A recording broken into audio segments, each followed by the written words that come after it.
Everyone, आज हम class 8 की क्यूरियोसिटी बुक की साइंस का चैप्टर नंबर 2 डिस्कस करते हैं, जिसको हमने थोड़ा बहुत समझ लिया था। ठीक है, तो chapter number 2 is the invisible world, the invisible living world beyond our naked eye.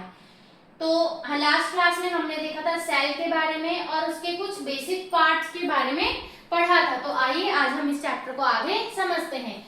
A step further, cell in all parts of plants have tiny rod-shaped structure called plastids. ठीक है, cells in all parts of plants. ठीक है, cell आपको पता ही है पूरे ही parts में क्या होंगे, प्रेजेंट होंगे।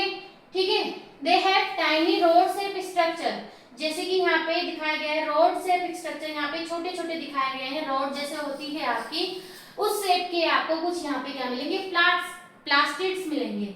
सम प्लास्टिड्स लाइक क्लोरोप्लास्ट, कुछ प्लास्टिड्स हैं जिनमें ये नाम है क्लोरोप्लास्ट कंटेन क्लोरोफिल, उसमें क्या प्रेजेंट होता है, क्लोरोफिल, जिसके कारण कि हमारी जो लीव्स है उनका कलर कैसा होता है, ग्रीन होता है। Which makes them green and help in photosynthesis, जो कि उनको ग्रीन बना के रखती है और फोटोसिंथेसिस के प्रोसेस में हेल्प करती है। फोटोसिंथेसिस प्रोसेस क्या होती है, जिसमें प्लांट्स अपना खाना प्रिपेयर करते हैं in the presence of sunlight. In non green parts they help in the storage of substances, और नॉन ग्रीन पार्ट्स में वो क्या करते हैं, सब्सटेंस को स्टोरेज करने में हेल्प करते हैं।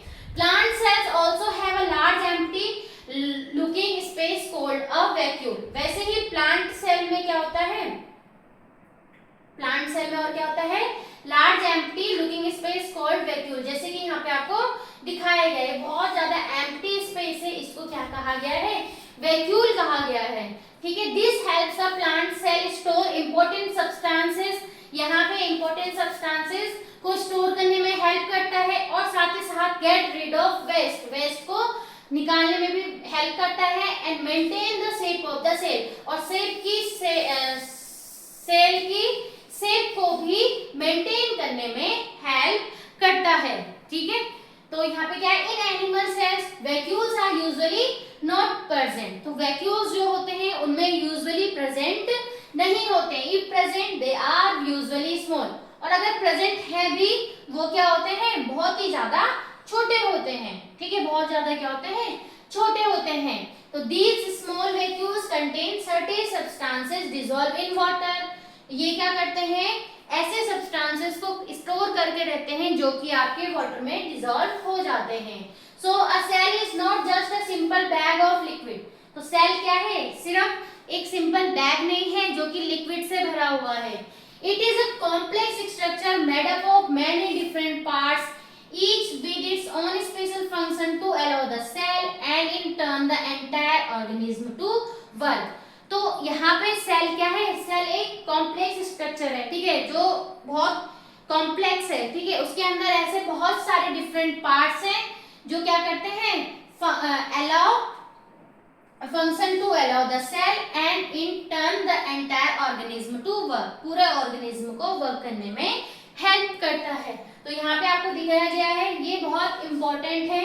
ठीक है, ये दोनों डायग्राम आपको ड्रॉ करना आने चाहिए और साथ ही साथ आपको इनको लेबल करना भी आना चाहिए। एग्जाम में आ सकता है या तो डायग्राम को ड्रॉ करने के लिए आ सकता है, या आपको डायग्राम गिवन हो और आपको क्या करना है, इसको लेबल करना है। ठीक है, तो यहाँ पे एक टर्म दिया गया है माइटोकॉन्ड्रिया। ठीक है, तो माइटोकॉन्ड्रिया क्या होता है, power house of the cell, cell का पावर हाउस होता है। जैसे एनर्जी कहाँ से मिलनी है, माइटोकॉन्ड्रिया से, तो ये आपको समझना है। ठीक है, we have now understood the basic structure of cell, cell का बेसिक स्ट्रक्चर हम समझ चुके हैं। And we now also understand that plant and animal cell differ in shape and structure. तो जो प्लांट्स एनिमल्स और cell and plant and animal cell आपने देखा अभी, तो दोनों का ही क्या है, शेप भी डिफरेंट है और स्ट्रक्चर भी डिफरेंट है। तो do different animals have also very in their shape and structure. अब जो डिफरेंट एनिमल सेल होते हैं, ठीक है, एनिमल सेल भी डिफरेंट आपको मिलेंगे।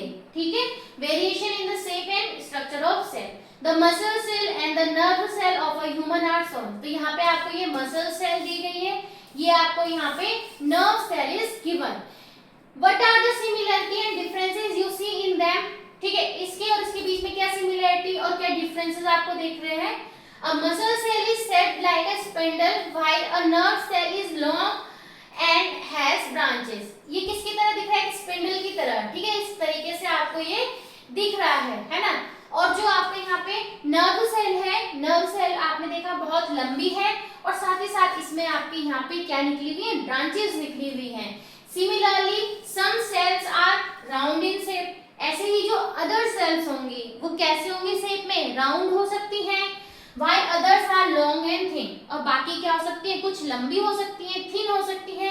The number of cells also varies in different organism। और different organism में भी क्या करती हैं? ये varies करती हैं।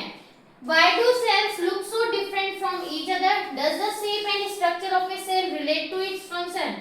अब इनका जो, जैसे कि आपने यहाँ पे देखा मसल सेल है, नर्व सेल है, इनका जो स्ट्रक्चर है वो डिफरेंट है, तो क्या इनका वर्क जो फंक्शन है, ठीक है, does the shape and structure of a cell relate to its function? तो जो इनका शेप और स्ट्रक्चर है क्या इनकी जो फंक्शन से रिलेट करता है, इनके काम से रिलेट करता है, इसको समझते हैं।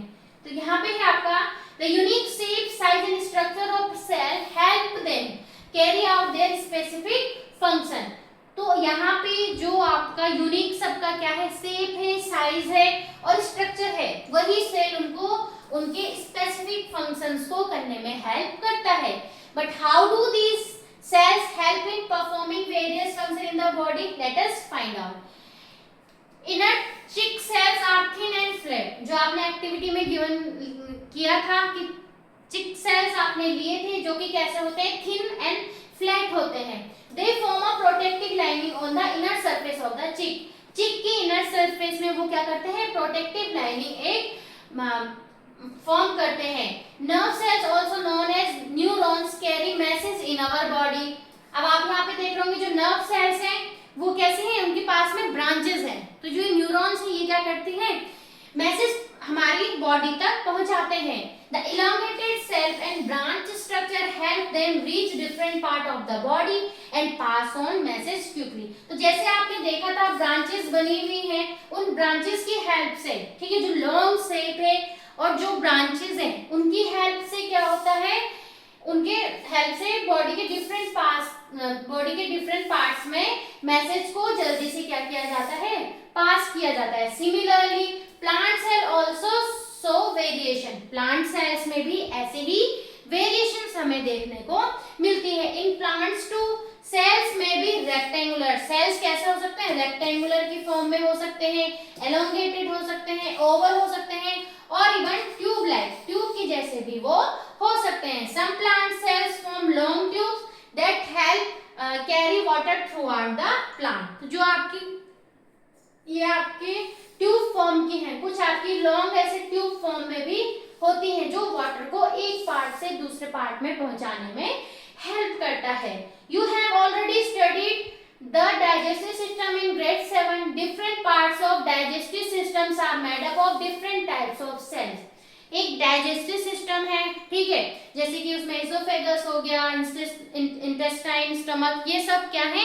डिफरेंट सेल से मिलके बने हुए हैं। A group of muscle cells are present in the food pipe. ठीक है, जो फूड पाइप है उसमें आपका group of muscle cells present है। ठीक है, ग्रुप ऑफ मसल सेल्स उसमें प्रेजेंट है, जैसे कि यहाँ पे आपको दिखाया गया है ना। ठीक है, उसके बाद क्या करते हैं देख लेते हैं। These cells contract and relax in wave-like manner, pushing the food down to the stomach। अब यहाँ पे क्या होता है, ये सेल्स कॉन्ट्रैक्ट और रिलैक्स करती हैं, जैसे वेव आपकी फॉर्म होती है ना, ऐसे करके वेव्स फॉर्म होती है, ऐसे करके इसमें भी ऐसे करके फूड इसमें नीचे की तरफ आता है जो कि आपका स्टमक तक जाता है। ठीक है, तो ये क्या करती है, ये सेल्स आपकी कॉन्ट्रैक्ट एंड रिलैक्स होती हैं, जिसकी वजह से फूड क्या होता है आपका नीचे की तरफ आता है। उसके बाद this movement is possible because muscle cells are thin, flexible and spindle shape. तो ये मूवमेंट क्यों पॉसिबल है, क्योंकि जो मसल सेल्स होते हैं वो कैसे होते हैं, मसल सेल्स आर थिन होते हैं, फ्लेक्सिबल होते हैं। ठीक है, फ्लेक्सिबल होते हैं और साथ ही साथ उनका शेप स्पिंडल शेप होता है, इसकी वजह से ही ये मूवमेंट है possible. Next is the stomach also has different types of cells for performing different function. वैसे ही स्टमक के पास में भी डिफरेंट टाइप्स के सेल्स प्रेजेंट हैं जो कि आपके डिफरेंट टाइप के फंक्शंस को करते हैं। Muscle cells in stomach wall help churn the food. तो जो आपके स्टमक में मसल सेल्स हैं, ठीक है, मसल सेल्स हैं, वो क्या करते हैं, फूड को चर्न करने में, ठीक है, छोटे छोटे टुकड़ों में करने में हेल्प करता है। Other sales in the inner lining of the stomach produce digestive juices. और जो बाकी आपके सेल है in the inner lining of the stomach, वो क्या करते हैं, डाइजेस्टिव जूसेस को प्रोड्यूस करते हैं and acid that help break down the food, जो कि फूड को और ज्यादा ब्रेक डाउन करने में हेल्प करते हैं। All these cells work together to form digestion possible. तो ये सारी सेल आपकी, सबसे पहले तो जो मसल सेल्स हैं, ठीक है, जो फूड पाइप में आ रही हैं, ठीक, उसकी हेल्प से जो आपका खाना है वो नीचे आता है, ठीक। उसके बाद कुछ मसल सेल्स है स्टमक वॉल में जो कि फूड को चर्न करने में हेल्प करता है, और कुछ ऐसे सेल्स प्रेजेंट है inner lining of the stomach में जो कि आपका digestive juices and acid produce करते हैं और फूड को ब्रेक डाउन करने में हेल्प करते हैं। तो ये सारी चीजें, ये सारी सेल जब एक साथ वर्क कर रही हैं, तब जाके आपका ये डाइजेशन क्या हो रहा है, पॉसिबल हो रहा है, ठीक है। What are the levels of organization in the body of a living organism? ठीक है, लिविंग ऑर्गेनिज्म की बॉडी में ऑर्गेनाइजेशन के क्या क्या लेवल है हम देख लेते हैं। The body of a living organism organised in complex way, ठीक है, जो बॉडी है वो कैसे है, कॉम्प्लेक्स वे में ऑर्गेनाइज है। Cell the basic unit of life, just like a brick is basic unit of wall. तो जैसे आपकी वॉल होती है वैसे ही उसमें आपकी जो ब्रिक होती है वो हेल्प करती है जोड़ने के लिए, वैसे ही आपकी जो बेसिक यूनिट ऑफ लाइफ है वो किसकी तरह काम कर रही है, ब्रिक की तरह। अ group of similar cells form a type of tissue. जब बहुत सारे सेल मिलते हैं तो वो क्या करते हैं, टिश्यू बनाते हैं, टिश्यू फॉर्म करते हैं। Different tissues are organized to form an organ. अब जब डिफरेंट टिश्यूज आपस में मिलते हैं तो वो क्या करते हैं, ऑर्गन फॉर्म करते हैं। जब डिफरेंट टिश्यूज आर ऑर्गेनाइज्ड, जब डिफरेंट टिश्यूज को हम ऑर्गेनाइज करते हैं तब जाके एक ऑर्गन फॉर्म होता है। Several organ work together to form an organ system. और जब कुछ ऑर्गन साथ मिलके काम करते हैं तो हमें क्या मिलता है, ऑर्गन सिस्टम मिलता है that perform a major function of the body. All the organ system together make a complete organism.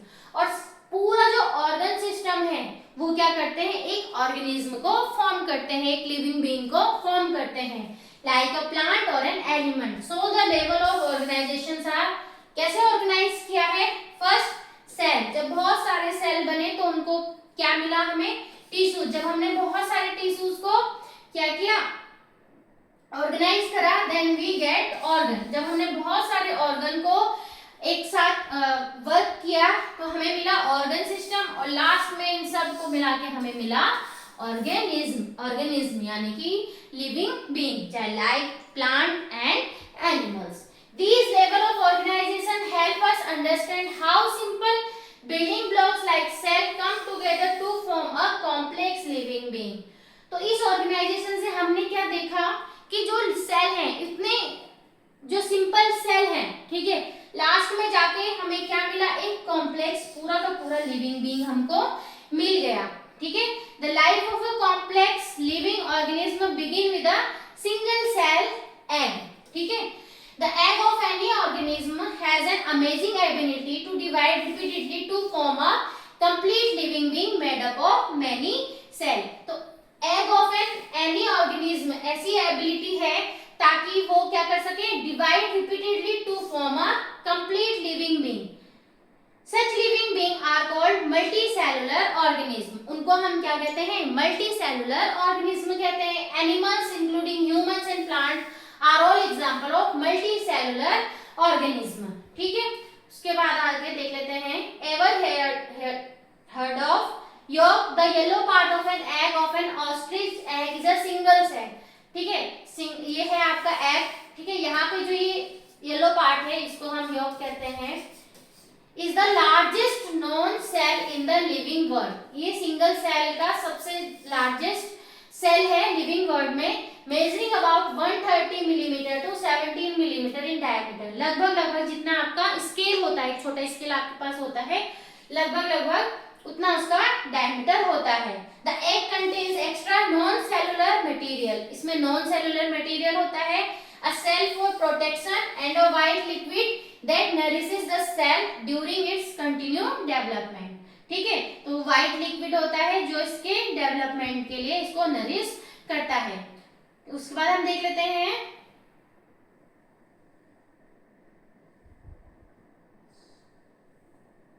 What are micro organism. Micro organism क्या होते हैं? तो सबसे पहले तो हम आज के लिए इतना ही रखते हैं, नेक्स्ट क्लास में हम देखेंगे व्हाट आर माइक्रो ऑर्गेनिज्म। तो आज हमने देखा ऑर्गेनाइजेशन की कैसे हमने और कैसे पूरा ऑर्गेनाइज किया है। सबसे पहले सेल, ठीक है, सेल से टिश्यूज, टिश्यूज से ऑर्गन, ऑर्गन से ऑर्गन सिस्टम, और फिर आपको क्या मिला? पूरा एक लिविंग बीइंग पूरा, चाहे वो एनिमल हो या प्लांट हो। तो आज के लिए इतना ही, बाकी हम देखते हैं नेक्स्ट क्लास में। Thank you.